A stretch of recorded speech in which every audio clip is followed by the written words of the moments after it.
what I look for, if you sit me down in front of anybody in an organization that might be my customer, I'm going to start asking them about them. I'm not going to talk about me. I don't even bring brochures with me. You know, I don't bring stuff in my...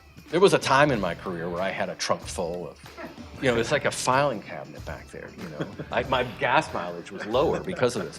And if you can solve that problem, great. You're like a doctor saying, yep, I've prescribed this to you.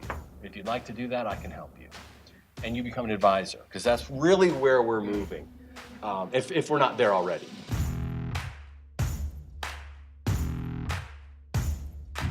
Welcome to IndustrialSage, a free video podcast series all about digital marketing for industrial manufacturers. Hear interviews with your peers and find out how they're solving the same challenges that you might be facing in your own field. Coming to you from the Optimum Production Studio in Atlanta, Georgia, this is IndustrialSage. Hey, what's up, IndustrialSage Nation? Danny Gonzalez here. This is the second part of the panel discussion that we led at the Georgia Manufacturing Summit on October 10th. In case you haven't listened to part one, you can do so. There should be a link in the show notes or somewhere that will direct you there. So some really great insights, but I'll stop yapping and we'll jump into the second part, which will start right now. Let's transition a little bit over. I want to talk about the keeping track of SQLs and the importance of, let's talk about CRM. Actually, I'm curious, how many people here, show of hands, I'm going to ask this in two different ways. How many have a CRM tool implemented in your company? Okay, all right. How many of you are, sorry, do you want to ask that? I was just saying it's most, looks like. Yes, most. Not just a spreadsheet. Yes, yeah, a little bit more than a spreadsheet. How many companies are actively using the CRM? Okay, a little fewer there. So I'd say maybe 40, 50% there. So what I think is important here is just the importance of really using CRM and having a defined process with that. So once we have, a sales qualified lead and that gets kicked over, kind of, picking it up from there. Can you maybe just share a little bit about what you guys do at Siemens relative to that? I know that, we have a system that's actually worldwide that's not regional, in that if I have a customer and I've gone to see them, I have recorded in our CRM system, and it's actually a widget that's within Outlook, such that when I see that customer, I link my calendar into the CRM, and it says on Thursday from 2 o'clock to 4 o'clock, I went to ABC Company, and that event is captured, and if I do it right, it has the name of the person I talked to, and that's in the system. It may be also in that CRM system, it's going to link various opportunities that exist at that customer, and what I expect the amount of money that we're going to earn with that opportunity. So it's very granular. And so this tends to be something that's hated with a very hot passion by most salespeople. Now, I happen to be a little strange. I'm an engineer, but I've been in sales for a long time, and I would be putting this information together on my own spreadsheet if I didn't have this kind of system, because I want to know at any moment what my funnel looks like and who I need to see next and how I prioritize that. How many of you who raised your hands about CRM also run your business off the CRM? That is, you make financial and maybe purchasing decisions based on that opportunity funnel. Anybody do that? Because I caution you, that can be a little bit speculative. I've actually been in meetings, not in my previous role, but in a previous company, a very large company, I won't say who it was, where the president said, wait a minute, we were planning on $12.3 million worth of orders this month. They were supposed to all hit. Well, guess what? It was right before Christmas, and all the salespeople, they wanted all their deals to close. At least they were optimistic that they would close, and they didn't close. It was a giant shift. So you got to kind of take that with a grain of salt. It isn't, we look in our crystal ball to see it happening. But having the leads and being able to process them through gives visibility to which ones are we closing? Are our trade show leads closing? Are our online leads closing? What's that closed loop? And that kind of data is essential. Now, Danny, you maybe glossed over something that some people may not be doing. If you're not doing it, I encourage you, with your email, get the data that Danny was talking about. When someone is responding to an email, if you have an email marketing platform, that can give you a lot more data, and we can hook that. You can hook that into a system, and you may have to use a third party to do this. I would recommend that, so that you can know, has this person been here before? Have they been over here on the website? Have they looked at our YouTube video? Whatever it is, and you can collect and qualify these leads so that you have this population, this digital population, that you are tracking and you're watching. I'm a big believer that no one in your list of emails should be there against their will. Okay? Yeah. Because that may be, because you have the opportunity to opt out.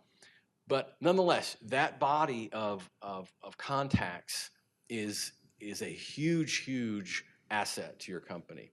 And how you deal with that and how you market them is an iterative process. How often you reach out to them, what you're reaching out to them with, how you segment them. I work for a gigantic company, so sometimes we have difficulty with this. There's a lot of people involved in the process. So streamlining it down and getting feedback quickly and acting quickly is essential. I love following up on leads, having that conversation. Everyone has their different methodology. I have the methodology almost kind of like the old Columbo. I kind of fumble around with it. Okay, I'm not going to call like Judy from Time Life Books. Hello, this is Craig Henry. No, I'm going to call and say, I'm not really sure you're the person I need to talk to. Maybe you can help me. I kind of ease into it, and people love to help with that. And let me get you over to this, and I'll move up the organization to try and get in. I'm sort of the Trojan horse once I get in. Now, I also big believer in that the company that I work for is here for a purpose. If I look at what we do from space objectively, what are we here to fix? What are we here to solve? What pain are we relieving? And I want to have that conversation as high in the organization as I can. So even though that lead may be someone who's researching, I certainly want to know all the people and start getting in and unpacking and finding out and having a meeting and moving up through the organization. So that's going to breed some more leads. Leads will breed other leads. And maybe it is the president of the company that's coming in and is the lead. That has not been my experience, however. But I would love to sit down with the president and have that conversation about what it is that we have to offer that makes us differentiable. So anyway, I've said a couple of things here. So I think that digital marketing is essential. It is the meeting place of today. That's why cybercrime is so big. If you want to read a scary book, Future Crimes, if you haven't read it yet, read it. It's about that people used to rob banks because that's where the money is. And they also rob trains because there was a concentration of people there and you get access to the money. Well, now cybercrime is big because it's the digital marketplace where people get together, and that's where you can get the most money. So that's where we want to get the most money too, not as criminals though, through legitimate business. It's changed so fast in my career that it's astonishing. The fundamentals of sales haven't changed. We still are here to solve a problem, but that conversation is going to start online. Let's face it. It's going to start online. There's going to be research online. We're going to do some back and forth, but we do have to be responsive. And that CRM system is going to be a way to track that if we do it well, I think. I was just curious, as you mentioned like email marketing and stuff, and that how it's important that anybody on an email list they should want to be there. So in other words, we shouldn't be spamming people. Is that what you're saying? Like just buying Absolutely. a list of. Well, I mean, does it give you a lift? Like if you were to hook your company to some video of a cat, jumping off the roof, and you got a lot of emails collected together, you could be all excited about, hey, we have 50,000 emails. I would say curb your enthusiasm on that because the reason you have those emails has nothing to do with your product. I would much rather have 1,000 emails of people who I know are in my industry, are qualified, that we're a community. That's what we're creating here. And we have this access like no other time in history to have a community of people that we're connected with in a very legitimate way. Just like a good neighbor or friend. We're not going to try and push our wares on anybody. I mean, how many people in sales who raised your hand earlier, people say, oh, you're in sales, huh? And they maybe have some view that's maybe not as positive as it could be. And that's because people have had an experience with someone who tried to push them into buying something. The used car salesman, you walk on the lot, hey, you want to make an offer? Oh my God, I haven't even been in the car yet. Just leave me alone. We don't need that. No one needs that. But sales is the most important activity, I think, that an organization is going to do. It's the communication that you're going to have with your customer. You're there to solve something for them. You know, what I look for, if you sit me down in front of anybody in an organization that might be my customer, I'm going to start asking them about them. I'm not going to talk about me. I don't even bring brochures with me. You know, I don't bring stuff in my, there was a time in my career where I had a trunk full of, you know, it's like a filing cabinet back there, you know. My gas mileage was lower because of this. I don't do that anymore. What problems are you having? And you should know, and your sales force should know, what are the 5 reasons that they're going to, what pains do they have that they're going to be buying from you to solve, you know, and you talk to them about that. And if you can solve that problem, great. You're like a doctor saying, yep, I've prescribed this to you. If you'd like to do that, I can help you.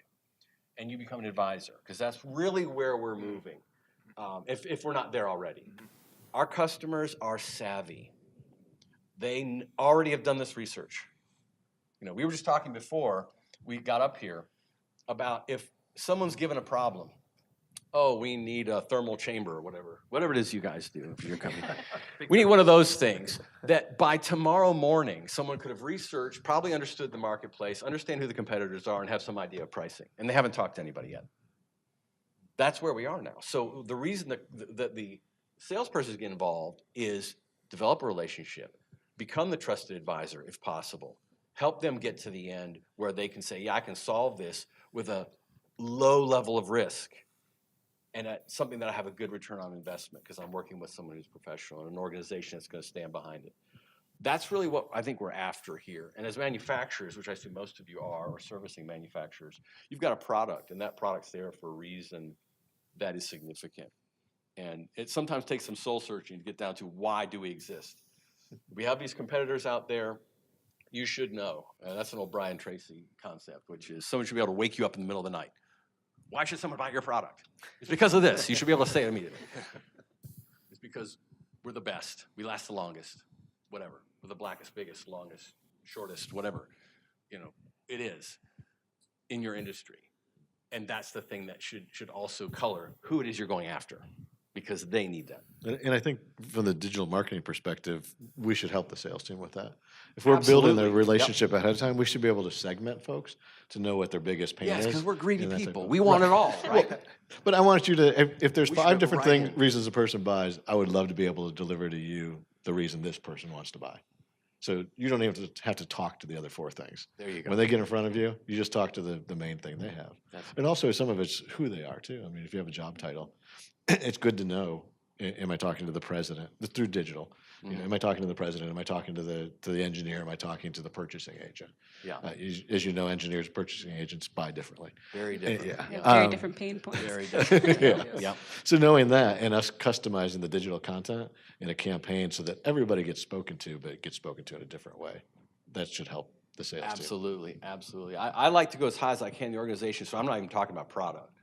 I'm in material handling logistics, so if I could get to the head of a retail establishment, we're talking about customer service. You know, we're talking about return on investment on a distribution center. We're not talking about the little bits and bytes of what's going on down there. That's what I'm talking about the engineer. You know, the engineer wants to know that. You know, how many processes? What kind of security are we going to have?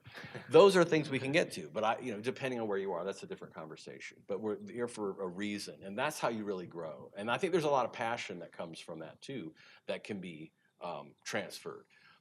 That's what's tough in digital, is to transfer that enthusiasm. I think telling a story is how you do that. You mentioned that earlier about being a pilot, and that particular web video that you saw was compelling.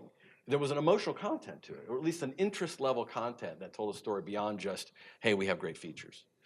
Yeah. Our tools don't break. Whatever. I mean, what do you do? You talk about how you use them. I think that's essential. And so your messaging is a big deal. Absolutely. No, 100%. There's some great insights in there. Malika, did you have something to say? Oh, okay. All right. Well, Over to you. We're going Let's over to talk. you. Over to me. So, this is great. So, I mean, I think the reality of it is most companies have varying levels of integrating with digital marketing, whether you're just doing an AdWords campaign or you're doing email or something. Or maybe there's like nothing is happening yet. But I think I want to kind of kick it over to Malika to kind of get your insights on and your story really. We're talking about story because she's the other millennial here I'm the millennial. on this. What about me? What? Yeah, You're a yeah, millennial yeah, too. yeah, Must misunderstand what a millennial is. I'll tell you later. yeah. So You can be one of us. just your story. Your story Got a with 10-week-old, Landis. right? What are you guys getting chummy up here? Now? Sorry, yeah. What's going on? So your story and how, like, just tell us a little bit about, like, obviously a little bit more about Landis+Gyr. What were things looking like, and then how you started saying, "Hey, listen, we need to do this, and here's why," and just what was that? Yeah. So I was actually brought into Landis+Gyr as a digital marketing specialist. There's no digital marketing program, strategy, insights. You kind of were doing things very siloed.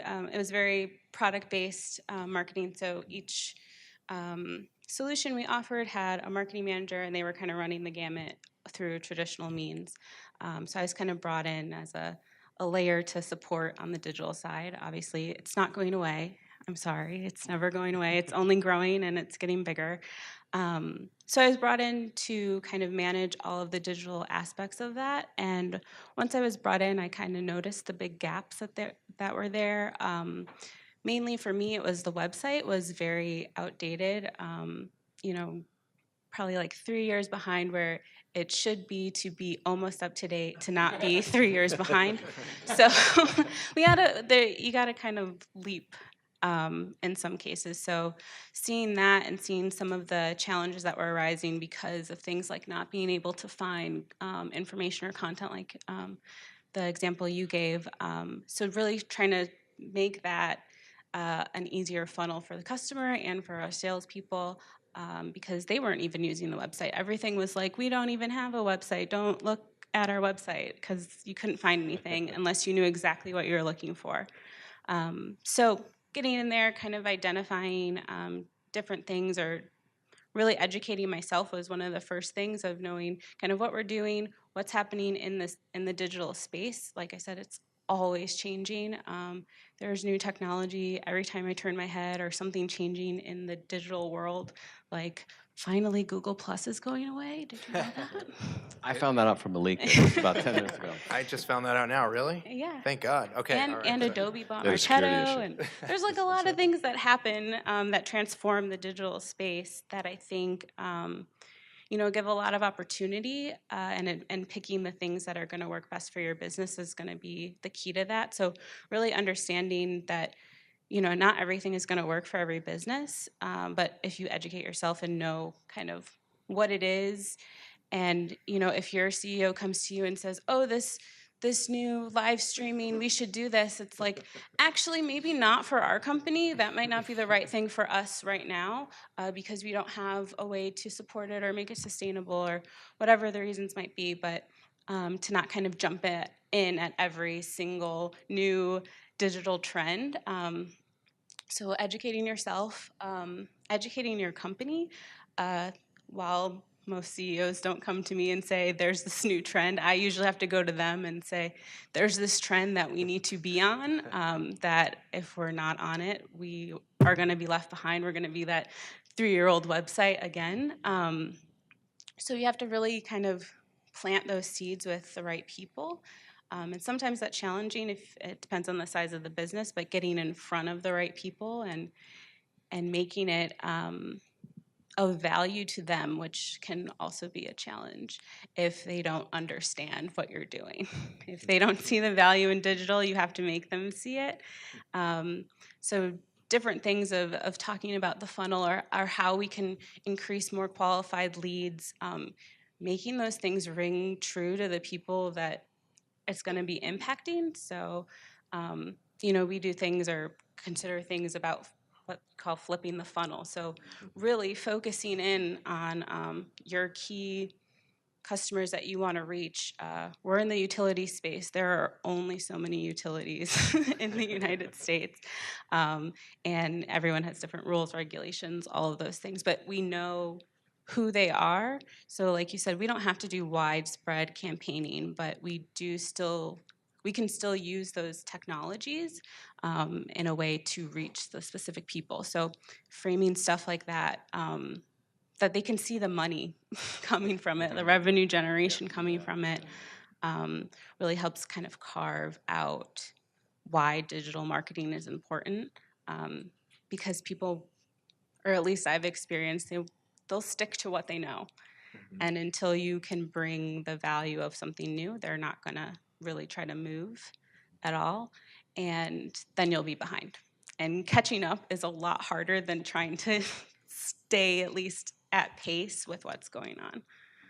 That's a good question. Yeah, yeah. Yeah. So I'm just curious, like, there had to be a first campaign at some point. I'm sorry. No, that's good. So how did you frame it? Because you couldn't say, well, this is the results we got from the last one, so if you give me Oh, this yeah. much money, we'll do. How Exactly. did you sell it? Well, what's lovely for me is this is my coined phrase. We are at zero. Everything is an improvement. Literally, we can do anything, and it will be an improvement to what we're doing because we are doing nothing. So that's one one side of it. But really, I like to do nail it and scale it. So starting very small, picking just like 1 or 2 customers and seeing if we can even try this idea, if it will even resonate or get content built behind it or funding or anything. So really starting small. And lucky with digital, there's a lot of free things you can do with the right tools in place. So really starting small and showing results from that, right? So if I can show, I sent this to 100 people and we got 50 opens. Like, we never did this before, 50 opens. Like, that's exciting, right? But you have to share those results with people. And you also have to set expectations, right? Because what you saw with the growth of your SEO, but people think that it happens overnight because it's digital. It takes six to 12 months for something to really take off. So really level setting the expectations that this isn't going to be an overnight thing. You have to put the investment there. You have to kind of take a leap and trust that the things, if we keep doing them and are consistent, and they'll see an impact. So especially with content, it builds on itself. So as long as you have it on your site, it's there. Google will track it. And the more you keep adding, you don't have to go back and rewrite another article or write another email and send that out. It's there and it's generating the traffic and the Google juice you need behind it. So it just consistently builds, which is nice when you're a small team. I'm a mighty team of, 1 in digital, but 5 across our whole marketing team to support all marketing efforts, events, and everything. So when you can make something that builds upon itself, that is what I think really helps make the case for keeping to do it and maybe getting some extra money or help hands, resources, or bringing in people like Optimum to kind of give you that consulting or know kind of what the next steps are to take. Yeah, no, absolutely. I think what you some real key things there you mentioned, start small. I love it, nail it and scale it.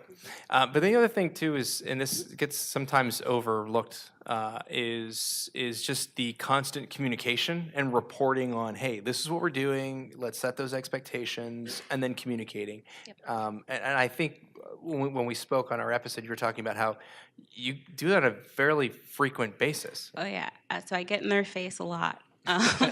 And maybe not as often with my with my CEO, but with my team and with other leaders in the organization, I try to give them stats and numbers all the time of what's going on. A lot of it, again, for the educational piece, they don't know what these metrics mean. They may not care, but I have to make them care, and by giving it to them regularly and showing growth, or even if things didn't go exactly as planned, where we can improve, what we're going to do next to kind of solve for those challenges that we're seeing. Keeping it in the conversation, that's not only how I gain advocates that way of showing this is how digital can help you. So when you're in a meeting without me, frame it in a digital way of like, this is what we can also do on the digital side of things. And, that kind of, again, keeps the ball rolling as far as keeping it in the conversation. because again, you'll fall back on what you know, and if what you know is the basic sales processes or just not including digital in it, it's gonna not be part of the conversation, and then they're gonna turn around and say, "What are you doing here? Why is this of value to us?" And so you have to keep building that case. But once you get more people understanding what it is that you're doing and the impacts that it has on them and their business, and getting those leads and affecting close rates, you'll be their best friend. They'll come knocking at your door like, "What do you have for me? What can we do together to kind of," especially for salespeople, how do I build my business specifically, the clients that I have? You use Salesforce and Pardot, right? Or do you use something We use Microsoft CRM. Oh, you do? Okay. Hey, there's nothing wrong with that.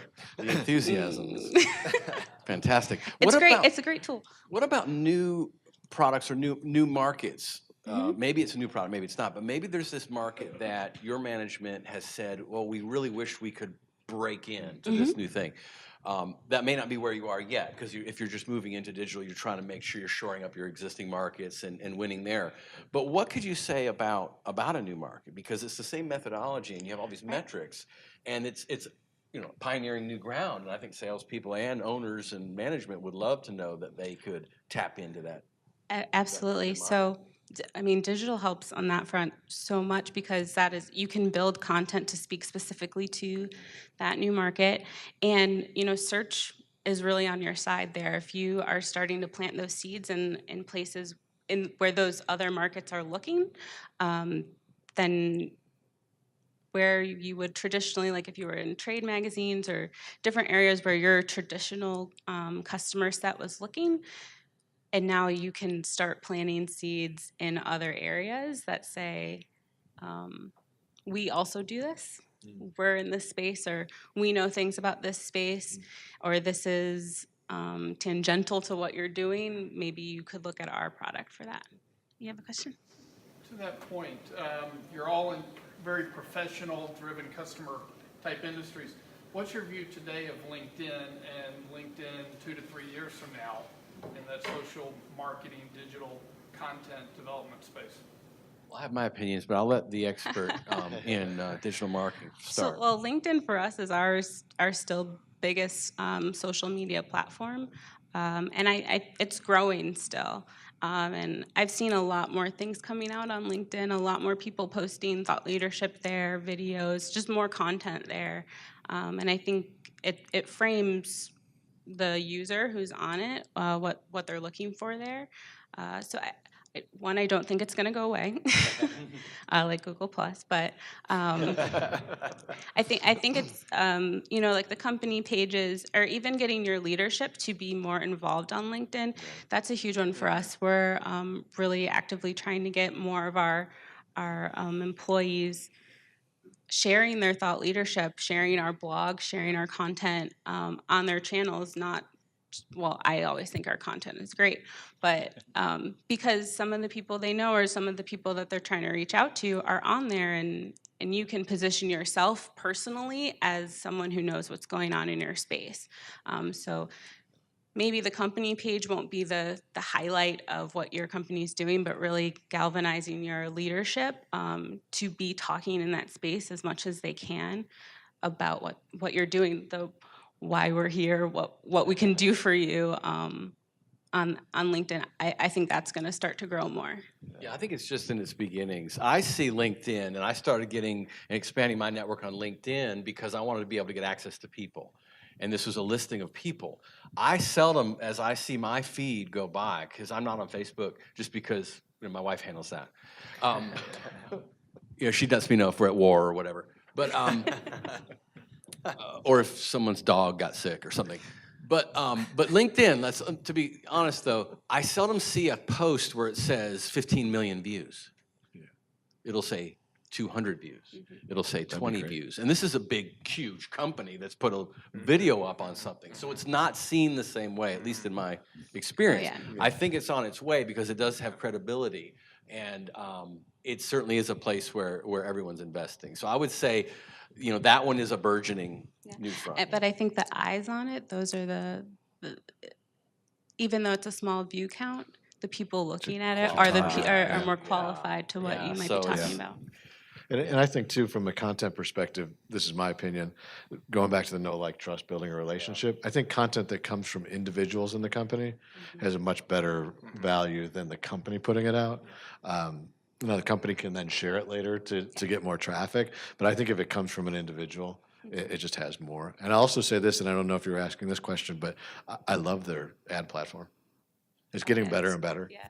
And and the fact is that everybody I sell to is on LinkedIn all the time. It's not Facebook's ad platform yet, but it's very targeted, and I enjoy it. Back to the 200 people thing.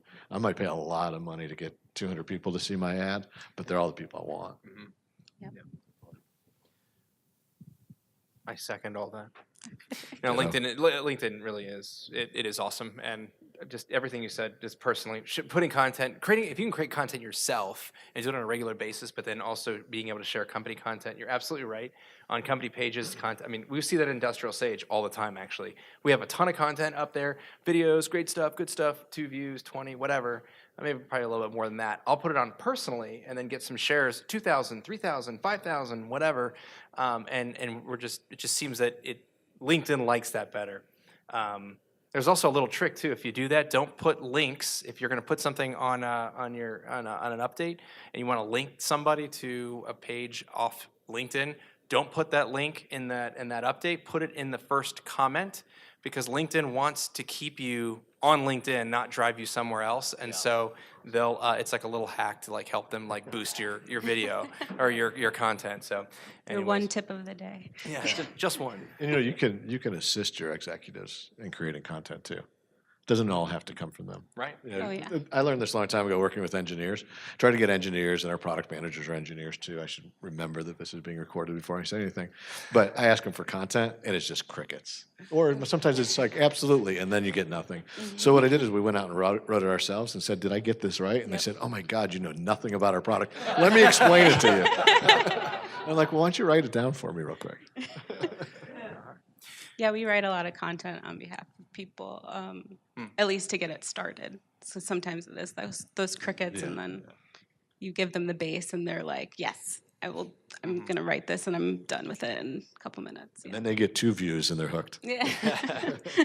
Great. So we're kind of wrapping up here. We're about 7 minutes out from the next session. It's supposed to start at 4, but I wanted to open it up just.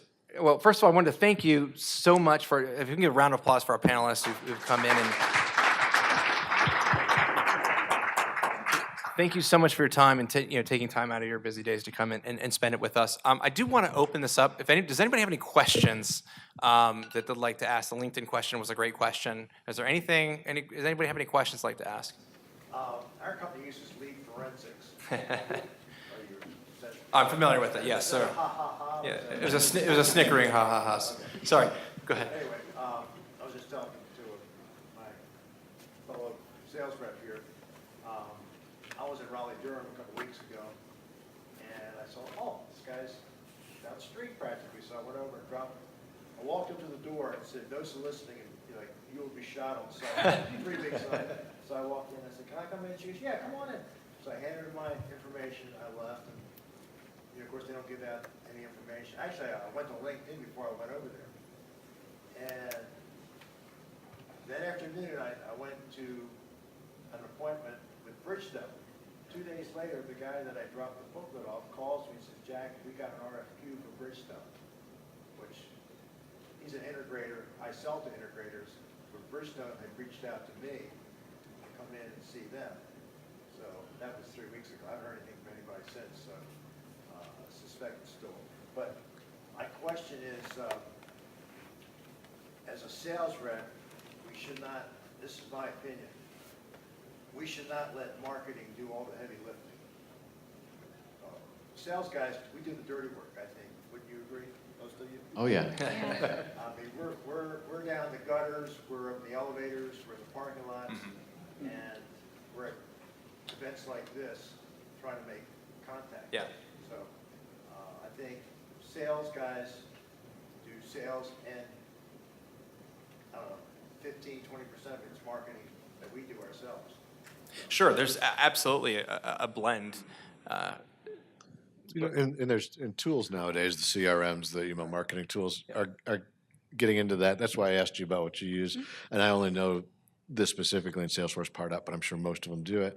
They have an opportunity where content can be created by the marketing team, but it's integrated into Outlook for the sales team. So in Outlook, they see all the information about the person, all the things they've hit on the website, and then they can go send an email to them that's already been written that they can customize a little bit. And so technology is getting into understanding what's always existed between sales and marketing. They're just catching up now. And by no means does marketing want sales to go away. So you guys, we still want you to do a lot of the lifting there. We just want to be able to support and kind of warm up things for you so it's not cold. Right. Yeah. And I think, to that point, it's really it's providing that content that's going to help you in facilitate that sell or help to cultivate that relationship. My snicker with lead forensics actually is because I hear this a lot. Is that companies that come in and they're like new to digital marketing, they're like lead forensics has done a really good job of marketing themselves and all that stuff, and they get out there and they sell them on this platform. They get so excited. For any of those who are not familiar with lead forensics, what it is basically it can tell you who's looking at your website at any given time. So it looks at your IP and says, "Oh, look, Bridgestone is on our website," or Siemens or whoever. These people are looking at our website, and the part of the challenge is that as me as a salesperson, you get really excited and say, I'm going to try to pick up the phone, I'm going to try to contact them and do everything I can. And the reality of it is they likely are very early in the stage of just kind of wanting to see who's out there. And so they're not necessarily ready for somebody to come and contact them.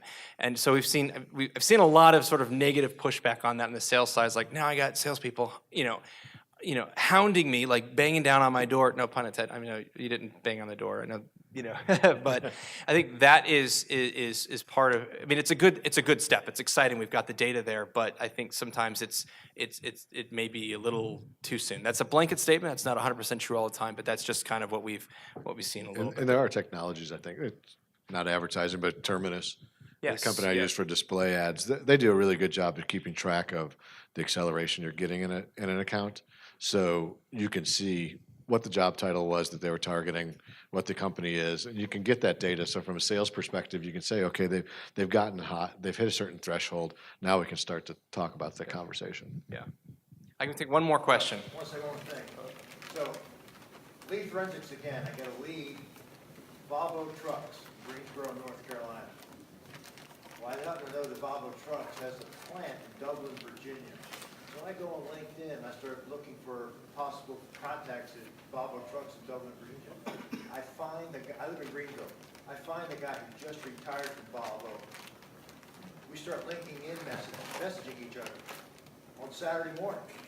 Monday, he and I are having lunch together in Greenville. He gives me 4 names, 3 of them at Volvo Trucks and 1 at the Mercedes plant in Charleston.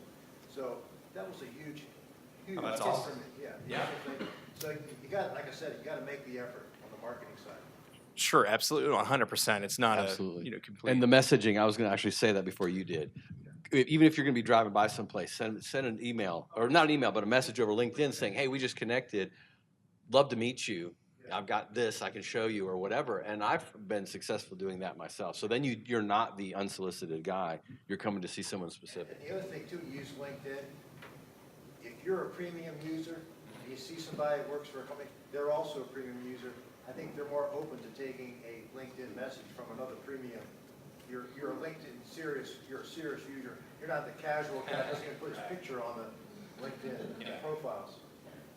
Yeah, one fun thing we like to do is we do the drive-by LinkedIn. So you just go look at their page so they know they get the notification that you looked at it, but you don't contact them, and you just go back and like, oh, who's looking at me? Oh, who's this guy?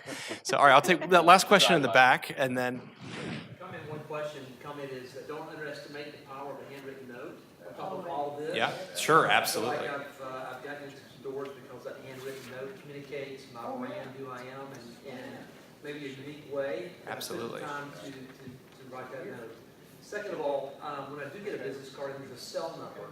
And what time is it appropriate to text? Sure. And I know the millennials, it's very common, but just want to throw that question out there. I'd like to know the answer to that Yeah, question too. for me, if it's a recruiter with a really good job opportunity, you can text me. Otherwise, no. I mean, for texting, I think it's along the same lines of email in a reasonable amount of time, but don't try to make the sale through the text. More of, hey, we met, just wanted to share my information with you, kind of thing. A little like dating. In a personal text, though, right? Not an automated. Yeah, not an automated one, especially if you specifically got the business card. You can be a little more specific. So I don't know if there's like an industry timeline, but I would say a couple of days after. I wouldn't wait, weeks or months to follow up with somebody with a random text message that would probably come out of left field and not be received well. Yeah, I think the net is, as we go on, I think it's getting a little bit more socially acceptable, if you will. Like it's not, it might come across as, but well, okay, it's not. Whereas maybe 3-4 years ago, that was a little bit more like, what the heck? Hang on, So. And then don't spam text, right? Like if you don't get a response, don't keep trying to reach out all the time through the text message format. Same with dating. Same with dating. That all goes back to dating. So, all right, well, with that, we're going to go ahead and close up this session. I really appreciate everyone's time. Just a couple little things. If you really enjoyed this session, you like the conversation that we had here, I strongly encourage and ask, check us out. You can look at optimumproductions.com, but IndustrialSage.com, there's a thing. We get these videos. We're cranking these things out every single week. We've got blog articles, great guests, great educational content so you can keep learning about all these different things and because like we said, things are changing very quickly. We will let you text. It says here you can text Sage to 38470. And then you'll get a text back, and you put your email address in there, and bam, you're subscribed. So we do allow texting there. But you can also visit the website, IndustrialSage.com, and check out the content. And the other thing too is, as you guys are going into budget season and all that good stuff, we have all kinds of content offers and things there, free content, it's digital marketing planner guides, persona development, all kinds of stuff. We're going to have we're rolling out with an insight survey that should be coming out here in the next 2 months. It's just talking about what other manufacturers are planning on doing in 2019 as it relates to digital marketing. We're always open to questions. If you have any questions, feel free to talk to anybody in a blue shirt or anybody up here. We'd love to answer them for you. You can certainly contact us on IndustrialSage.com. We do workshops and roadmap sessions and all kinds of stuff. So thanks so much for attending and sticking out with us. Also, we'll do that cocktail reception after the close of the summit. We'll be at Murph's. We've got these drink tickets. Anyone in a blue shirt, if they want to go, we've got a whole bunch of them here. Come hang out with us. We'll be there for a couple hours. Thanks. Thank you.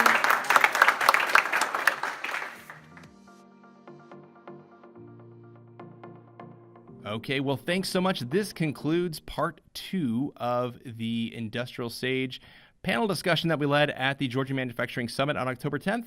Thanks so much for listening. Listen, as always, if you have any questions, we'd love to answer them. IndustrialSage.com/questions. We're answering them all day on the show. If you're on social media, we'd love some love. If you're on iTunes, we love a review, a good review. And, without any further doneness, I'm done. I'm finished. And I will catch you next week on Industrial Sage. Thanks for listening or watching.